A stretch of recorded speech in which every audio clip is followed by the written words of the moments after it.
Exercise 6.1 standard 9th, उसमें हमें दिया है A B and C D intersect A.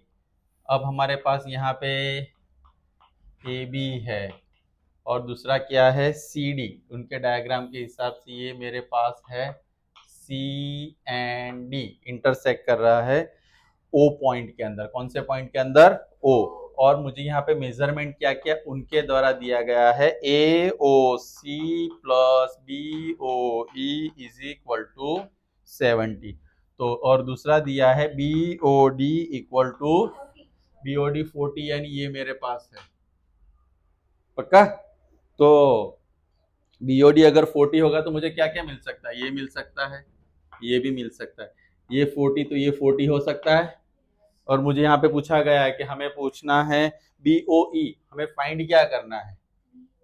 BOE question mark. और दूसरा हमें फाइंड करना है रिफ्लेक्स, रिफ्लेक्स एंगल कौन सा? सीओई।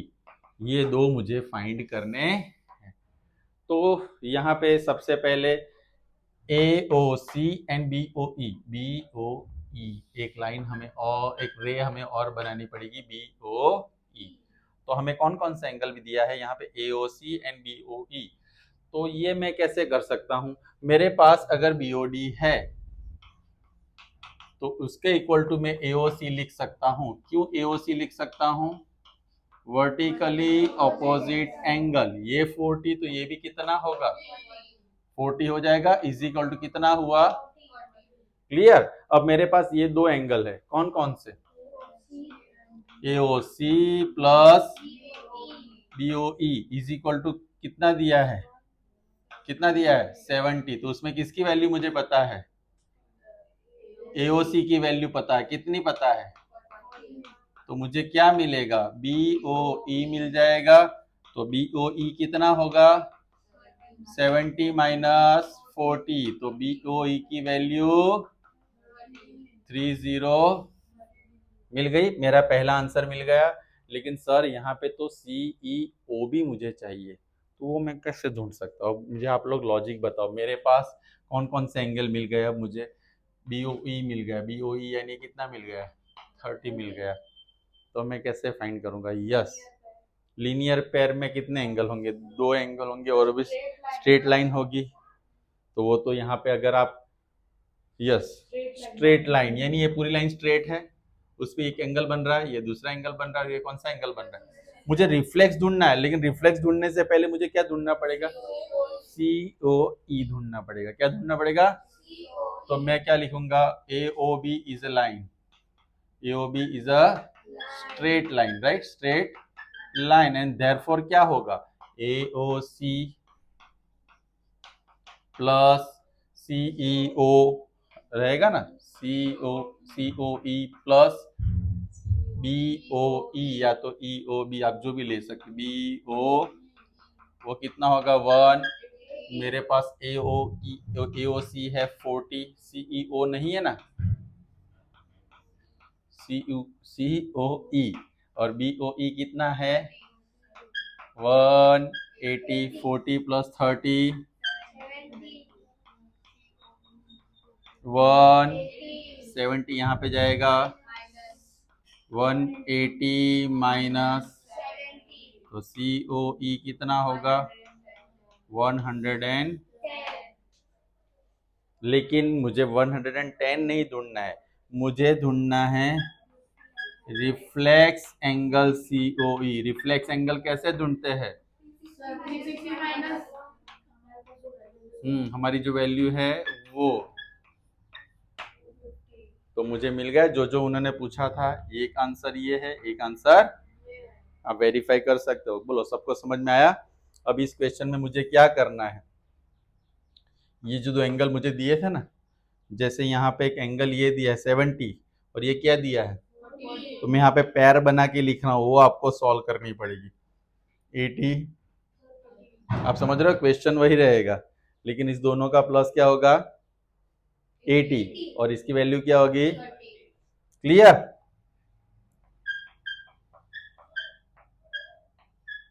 चलेगा कि नहीं? अब चलाना ही पड़ेगा ना।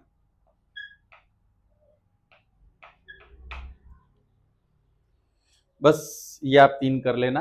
क्वेश्चन हर बार लिखना है आपको, क्वेश्चन खुद बनाना है। नेक्स्ट देखते हैं क्वेश्चन नंबर 2। उसमें क्या बोला गया है? अब उसमें भी X Y and M N intersect at O. चलो तो एक्स वाई कुछ इस तरह से, टेक्स्ट बुक के डायग्राम में तो हम वैसे का वैसा ही ड्रॉ करेंगे। X Y M N intersect at O. If P O Y is 90 degree, यानी यहाँ पे मुझे एक और एंगल बनाना है। कौन सा? पी ओ वाई, ये 90 डिग्री है, राइट। ये राइट एंगल की साइन है तो आप पता ही कर लोगे। और यहाँ पे ए रेशियो बी 2:3 दिया गया है, लेकिन वो मुझे यहाँ पे डायग्राम में पता है, ये मेरा ये है, ये क्या है? बी है। और यहाँ पे है मुझे ए बी सी ढूंढना है। मान लो मुझे तीनों ढूंढना है। एक्चुअली एग्जाम में उन्होंने क्वेश्चन में सी पूछा है, लेकिन मुझे ए भी ढूंढना पड़ेगा, बी भी ढूंढना पड़ेगा और तो सबसे पहले मैं क्या करूंगा? ए इक्वल टू ले लूंगा, बी इक्वल टू ले लूंगा, ले लिया। अब कौन सा रूल्स इस्तेमाल करेंगे? Straight line angle, angles on a straight line, यानी कौन कौन से एंगल लेंगे? X O M plus P M O P या P O plus P O Y कितना होगा? ओके। अब एक्स ओ एम की वैल्यू क्या है? बी। इसकी वैल्यू क्या है? ए। इसकी वैल्यू ए बी, यानी कितना एक्स होगा? 3x। ये क्या होगा? प्लस, चलो यहां तक कोई डाउट किसी को? 3 + 2 प्लस, तो 5x इक्वल टू 180 माइनस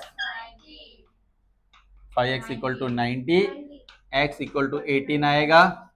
तो मुझे x अगर मिला तो मुझे और क्या मिलेगा? a इक्वल टू क्या था? 2x। तो 2 into A equal to 2x था, 2 into 18 that is b। 3 into x यानी 3 इंटू यानी 50। चलो ए और बी मिला। अब सी मुझे चाहिए, तो सी कैसे मिलेगा?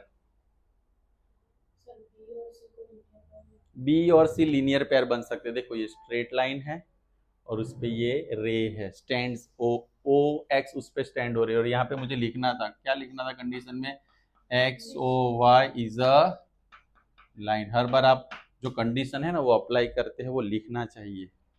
ओके, कौन सी? इसकी बात कर रहा हूं मैं। अब इसमें मैं क्या करूंगा? देखो ये लाइन है, इसके ऊपर ये है, तो ये जो बन रहा है देखो 180 डिग्री बनेगा और वो लीनियर पेयर होगा मेरे लिए। तो मैं क्या लिखूंगी यहाँ पे? X O N plus X O M is equal to 180 because it's a linear. चलो एक्स ओ एन क्या है? B. X O N C है, एक्स ओ एम क्या है? B is equal to 1।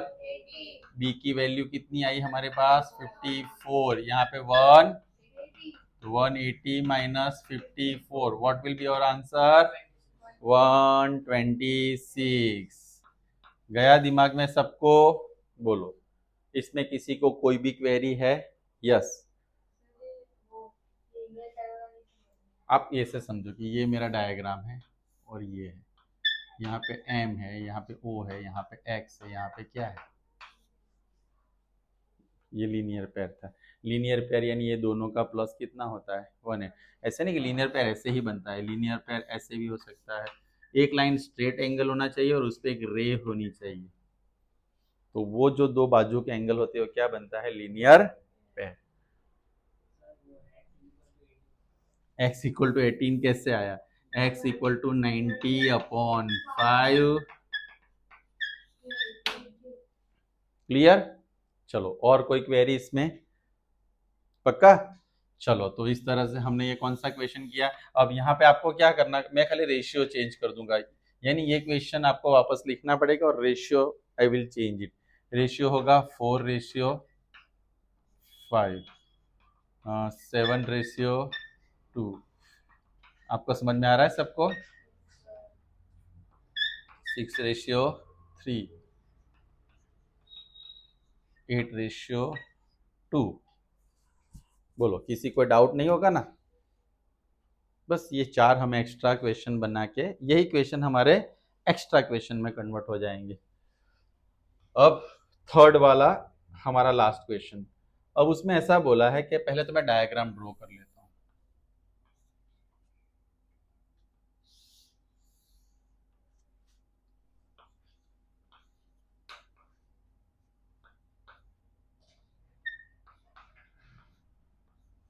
उन्होंने बोला है PQR is equal to PRQ, this is given by them.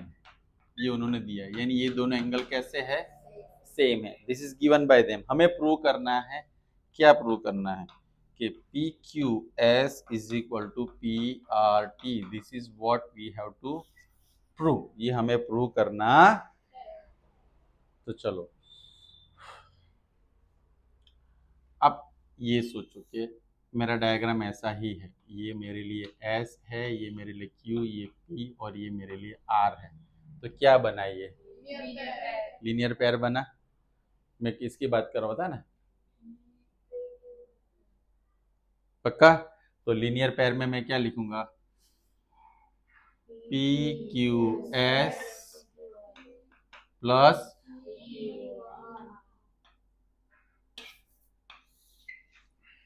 पहले मैं ये लिख लेता हूं, PQR एंड PRQ दोनों इक्वल है, तो दोनों को मैं A ले लेता हूं। एज्यूम क्या कर लेता हूं? दोनों सेम है, इसलिए दोनों को मैंने क्या नाम दे दिया? A। आप डायरेक्ट भी कर सकते हो, लेकिन मैं थोड़ा आपको इजीली समझ में इसलिए ये करूंगा। अब मैं लूंगा PQS प्लस PQR 180, वो क्या है? Linear pair. और दूसरा इधर क्या बनेगा, कोई बता सकता है? PRQ plus PR is equal to 180, it is also. अब देखो, इस दोनों का प्लस क्या आ रहा है? इस दोनों का प्लस, दोनों का प्लस यानी दोनों सेम है। तो मैं दोनों को, ये नंबर 1 है, ये नंबर 2 है, तो क्या लिखूंगे? From 1 and 2 angle PQS angle PQR is equal to RQ and PR।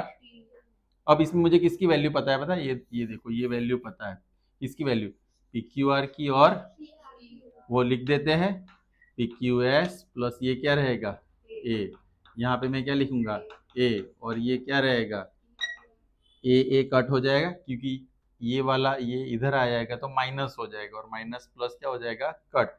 तो क्या बचा मेरे पास? PQS इक्वल टू, और वही हमें प्रूव करना था। देखो, तो इस क्वेश्चन में मैंने क्या किया? इसको भूल जाओ, पहले मैंने जो इक्वल दिया था उसको क्या लिया? A। फिर मैंने लीनियर पेयर, ये वाला 180। अब दोनों 180, तो दोनों को मैंने कंपेयर किया, और दोनों की जिसकी वैल्यू हमने एज्यूम की थी A, वो लिख दिया। A कट हुआ, तो जो रहा वो हमारा जो प्रूव करना था वो हमें मिल गया। क्लियर? ठीक है, चलो, तो आप लोगों को क्या करना है कि ये वाले क्वेश्चन सारे सॉल्व करने हैं।